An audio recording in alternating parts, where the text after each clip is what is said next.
ಅಧಿಕಾರಿಗಳು ಏನ್ ಮಾಡ್ತಾರೆ, ಕೆಲಸ ಮಾಡ್ಬಿಡ್ತಾ ಇದ್ದಾರೆ. ಅಟ್ಲೀಸ್ಟ್ ನಾವು ಸೇರ್ಕೊಂಡು ಮಾಡ್ತಿದ್ರೆ ನೀವು ಬಂದಾಗಿಂದ.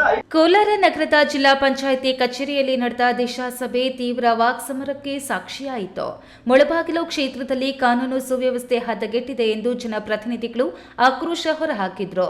ಗಡಿ ರಾಜ್ಯಗಳಾದ ಆಂಧ್ರ ಮತ್ತು ತಮಿಳುನಾಡಿನಿಂದ ಬಂದು ಇಲ್ಲಿ ಬೈಕ್ ಕಳ್ಳತನ ಮಾಡಲಾಗ್ತಿದೆ. ಜಿಲ್ಲೆಯಲ್ಲಿ ಐಪಿಎಲ್ ಬೆಟ್ಟಿಂಗ್ ಕಿಂಗ್ ಪಿನ್ಗಳು ರಾಜಾರೋಷವಾಗಿ ತಿರುಗಾಡುತ್ತಿದ್ದಾರೆ. ಗಾಂಜಾ ಮತ್ತು ಪೋಕ್ಸೋ ಕೇಸುಗಳು ಹೆಚ್ಚಾಗ್ತಿವೆ. ಸ್ವಂತ ಅನುದಾನ ಹಾಕಿ ಸಿಗ್ನಲ್ ಅಳವಡಿಸಿದ್ರೂ ಅದು ಕೆಲಸ ಮಾಡ್ತಿಲ್ಲ. ಪೊಲೀಸ್ ಇಲಾಖೆ ಏನು ಮಾಡ್ತಿದೆ ಎಂದು ಸಭೆಯಲ್ಲಿದ್ದ ನಾಯಕರು ಅಧಿಕಾರಿಗಳ ವಿರುದ್ಧ ಕಿಡಿಕಾರಿದ್ರು. ಜನಪ್ರತಿನಿಧಿಗಳ ಈ ಕಾರವಾದ ಪ್ರಶ್ನೆಗೆ ಕೋಲಾರ ಎಸ್ಪಿ ಕನ್ನಿಕಾ ಸಿಕ್ರಿವಾಲ್ ಅವರು ಅಂಕಿ ಅಂಶಗಳ ಸಮೇತವೇ ಉತ್ತರಿಸಿದರು.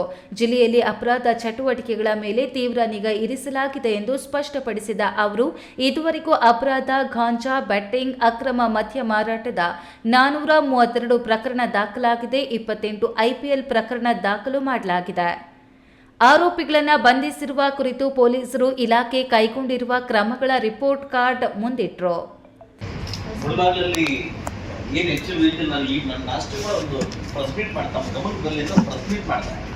ನಮ್ಮಲ್ಲಿ ಗಾಂಜಾ ಕೇಸು ಜಾಸ್ತಿ ಬರ್ತಾ ಇದೆ. ಮುಳಬಾಗಿಲಿಗೆ ಗಾಂಜಾ ಕೇಸು ಜಾಸ್ತಿ ಸಪ್ಲೈ ಆಗ್ತಾ ಇದೆ. ರೌಡಿಸಮ್ ಜಾಸ್ತಿ ಆಗ್ತಾ ಇದೆ.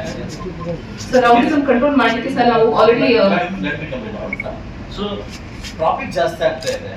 ನಮ್ಮ ಆಂಧ್ರ ತಮಿಳುನಾಡಿಂದ ಕಳ್ಳು ಜಾಸ್ತಿ ಬಂದು ಬೈಕ್ ಕಳ್ತನ ಆಗ್ತಾ ಇದೆ. ಅದಕ್ಕಿಂತ ಹೆಚ್ಚಾಗಿ ಕರ್ನಾಟಕ ರಾಜ್ಯದಲ್ಲಿ ಹೈಯೆಸ್ಟ್ ಪೋಕ್ಸೋ ಕೇಸ್ ಆಗ್ತಾ ಇದೆ ಅಂತ ಅದರಲ್ಲಿ what is awareness?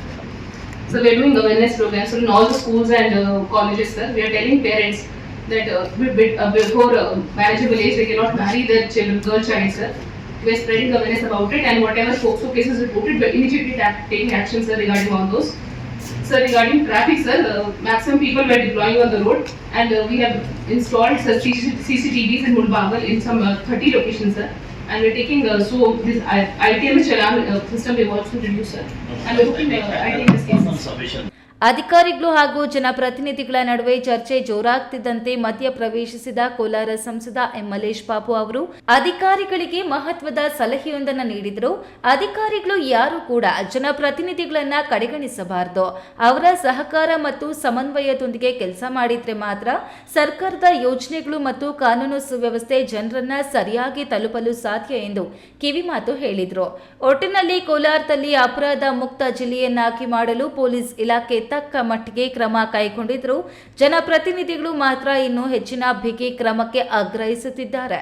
ಸತೀಶ್, ಈ ನ್ಯೂಸ್ ಟಿವಿ, ಕೋಲಾರ.